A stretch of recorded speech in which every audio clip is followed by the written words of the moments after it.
Today I just got done replacing the passenger side rear hub and bearing assembly on my car. It was making lots of noise lately, a humming noise going down the road.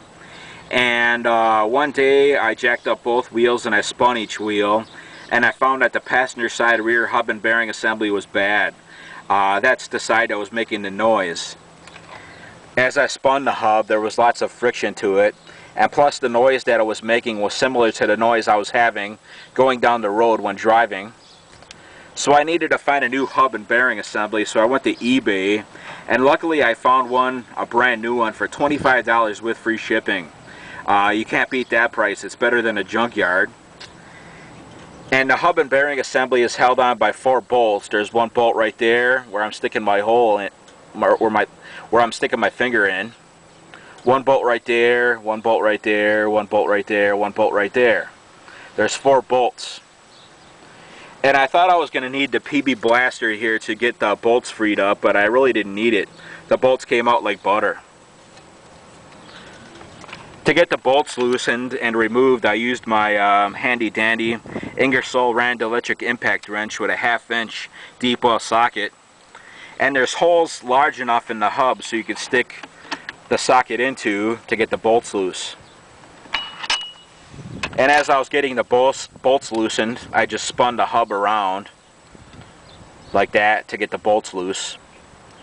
And I got all the bolts removed, and the problem I was having then was getting the hub and bearing assembly freed up from the backing plate. It was seized to the backing plate. I was pounding the hell out of the hub, the old hub, to get it off the backing plate, and nothing was helping, and I heated it up too. And at the last moment I pounded all the wheel studs out of the old hub and bearing assembly. And after that I started pounding the hell out of the hub and bearing assembly, and at the last moment the whole backing plate just dropped almost on the ground, and it was hanging by the brake line. And then I got that railroad tie to hold up the backing plate assembly and the brakes so it wouldn't stress out the brake line. And what I did was I pounded out the hub and bearing assembly behind the backing plate when I got the backing plate loose. So that's what I did.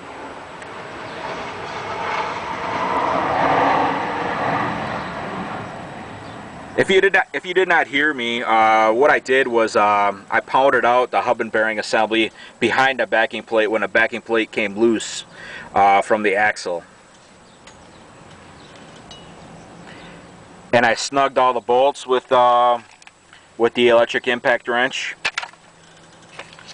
And I finally snugged them with a socket wrench, a 1/2 inch drive socket wrench with an extension and that socket, that deep well socket.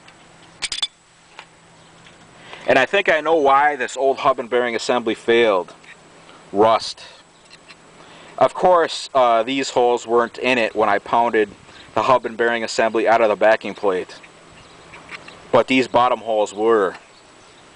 I think water and moisture got in there and screwed up the grease and dried the grease out or whatever, or contaminated the grease and failed the bearing assembly. Junk. And now I got to put the drum and wheel back on and the hubcap to test ride it. And that concludes this video. Bye.